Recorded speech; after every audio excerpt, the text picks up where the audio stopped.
Hey there. Well, what does this little pocket knife have to do with Model Ts, or any other antique car for that matter? Well, I'll tell you, but first let me show you what we're looking at. This is a standard 4-blade Scout utility type knife, about 3 5/8 inches long. And this one in particular is made by the Union Cutlery Company of Olean, New York. There you can see Union Cut Co, Olean, New York, USA. And it also carries the KA-BAR trade name. So first things first, I think most of us are familiar with KA-BAR because of their famous World War II combat knives. But I didn't know a lot about their history, so I researched it. And the company was actually started in 1898 by two brothers, Wallace and Emerson Brown. They started the Union Razor Company of Tidiute, Pennsylvania. They were actually grandsons of Joeb R. Case. It's kind of interesting. In 1909, they just renamed the company Union Cutlery Company. 1911, they moved to Olean, New York. And then in 1923, they began using the KA-BAR trademark.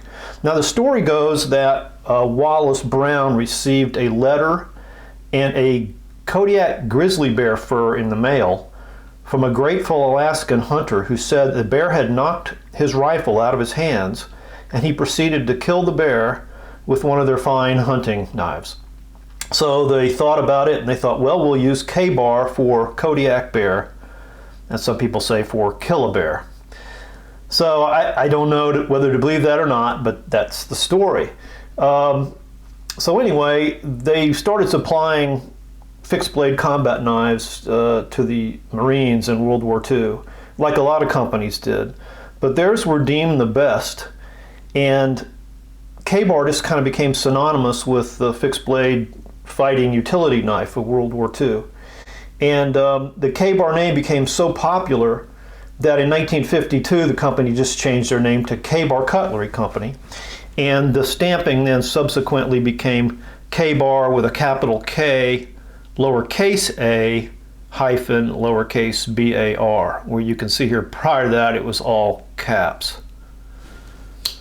But by 1977, KA-BAR ceased making its own knives, although that name has been used by many knife companies on many knives since. All right, to look at this knife specifically, it's a real beauty. The thing that is really great about it are these celluloid, I guess you would call that cracked ice scales. I typically avoid celluloid like the plague because the stuff has a way of just imploding over time, shrinking, cracking, falling apart, gassing off, corroding your other knives in the drawer or case. I will not be putting this in the case with my other knives. But this one is in great shape. I mean, just absolutely, I've polished them up, but no cracks, no shrinkage, just absolutely gorgeous synthetic plastic scales from a very early era. And so nickel silver bolsters, looks like nickel silver pins, nickel silver bail, brass liners, carbon springs and blade and tools, you know, all your standard stuff. But I really just love this long nail pull with the match strike. You know, you've seen that resurrected a lot recently with GEC knives and Queen Cutlery, Chat & Morgan knives, and even Rough Rider knives. But it's really great to find one on a authentic antique knife. It's got that nice swedge, very well accentuated there. And so we looked at the punch. Let me go back to that. It has the stamping on it. It was tipped. You typically find these just with they have a punch. 50% of the time it's going to be broken off at the tip. I think that's an okay thing though, because it kind of keeps people from probably breaking off the tip of the main blade. It was really a rather thick punch or awl, but it broke nonetheless. A lot of times when I get these and they're broken off like this, I'll try to like repoint them around them from the sides. This one I decided not to do that with because I just didn't want to change that profile. So what I did here is I just beveled it at the back a little bit so it was a little smoother to the touch, and actually could be used for a scraper or something if you wanted to. You can tell this is an old knife by the one-piece old sickle style or plunge style can opener. That's usually the mark of a pretty old knife, at least like prior to 1942, I believe. But what really makes this knife special, and the whole reason I bought it, was that on the screwdriver cap lifter, you have this strange little square hole. Can you guess what that's for? Well, I'm sure you're guessing it's a wrench, and I'm sure by now you're probably guessing it's got something to do with old cars. I had often heard this called a Prest-O-Lite tank wrench or a gas tank wrench, and I had no idea what that was. So I researched that as well, and let me give you the background on that because it's really fascinating. So back in the day, when cars first came out, their headlamps were just basically oil-burning lanterns. They weren't effective at all. And so two guys, Carl Fisher and James Allison, they co-founded this company, later called Prest-O-Lite, and in 1904 they introduced the first truly effective headlamp for autos. The way these worked is they used compressed acetylene gas in a canister or a tank that was located usually on the running board of the car, and the gas was delivered to the headlights through metal tubing and ignited by a sparking switch. So it sounds kind of dangerous, but apparently it was fairly safe, although their charging plants where they would put the gas in the tanks were always blowing up. So they had a bad record there.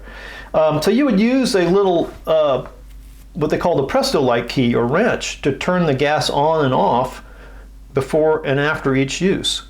And so pocket knife makers at the time, Camillus, Schrade, Union Cut, KA-BAR is one and the same, Napanock, Empire, Keen Cutter, Ulster, Case, and some others started incorporating this tool in their pocket knives. I guess the idea was if you lost your Prest-O-Lite tank key, you'd have backup.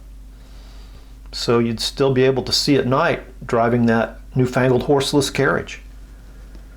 By the way, Carl Fisher and James Allison, that made them rich. They parlayed that invention into a broad automotive parts company.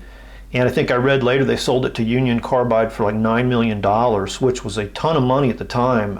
Carl Fisher went on to go down and develop Miami Beach and do a lot of other things. But he did lose his fortune in the stock market crash of the late 20s and the following depression, so Great Depression, so interesting. So gas powered headlamps, acetylene gas powered headlamps were in use until about the mid-20s when electric lights started being used predominantly on cars, although truckers continued to use the acetylene gas headlamps to the late 20s because they liked the stronger light that they provided.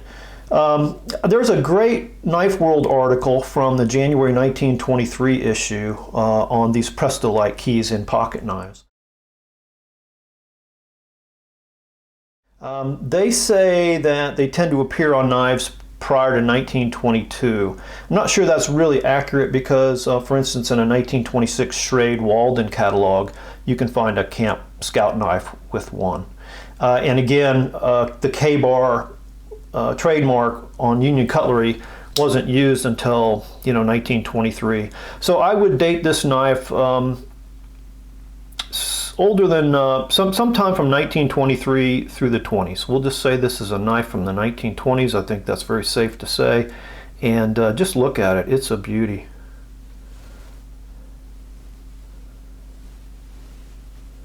Just a great knife. I just again really love the blade. I believe the blade is just a little short,